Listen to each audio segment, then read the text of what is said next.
ქიმიური ნივთიერებები რა არის მგონი ყველამ ვიცით. ჩვენს გარშემო ყველაფერი მათგან შედგება. უამრავი სხვადასხვა ქიმიური ნივთიერება არსებობს ბუნებრივად და კიდევ უფრო მეტი სინთეზირდება ხელოვნურად. ესენი ძალიან საჭირო ნივთიერებებია, მათ უმეტესობას ადამიანი იყენებს ჯანმრთელობის დაცვის, კვების, საყოფაცხოვრებო, სამრეწველო, უსაფრთხოების და სხვა საჭიროებების დასაკმაყოფილებლად.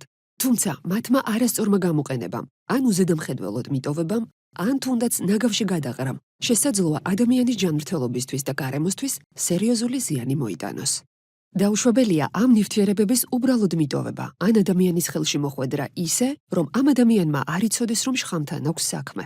ამიტომ ყველა ქვეყანაში დადგენილია ამ ნივთიერებების კონტროლის წესები, რაც მოიცავს მათი წარმოების, ეტიკეტირების, შენახვის, ტრანსპორტირების და გამოყენების წესებს.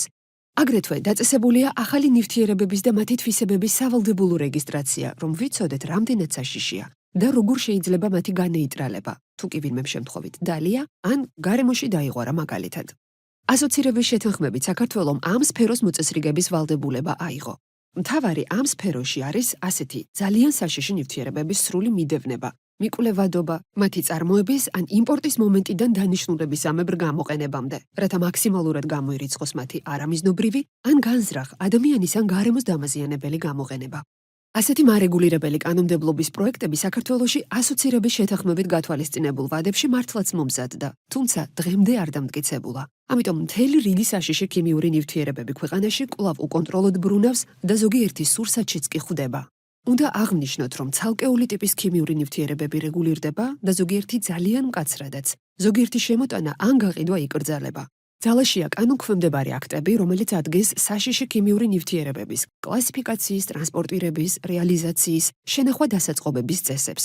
მაგრამ ერთიანი რეგულირების ჩარჩოს, აი იმ ერთიანი კანონის გარეშე ყველა ეს აქტი დიდწილად ქაღალდზე რჩება და საშიში ქიმიური ნივთიერებების თანმიმდევრული კონტროლი ქვეყანაში ვერ ხორციელდება.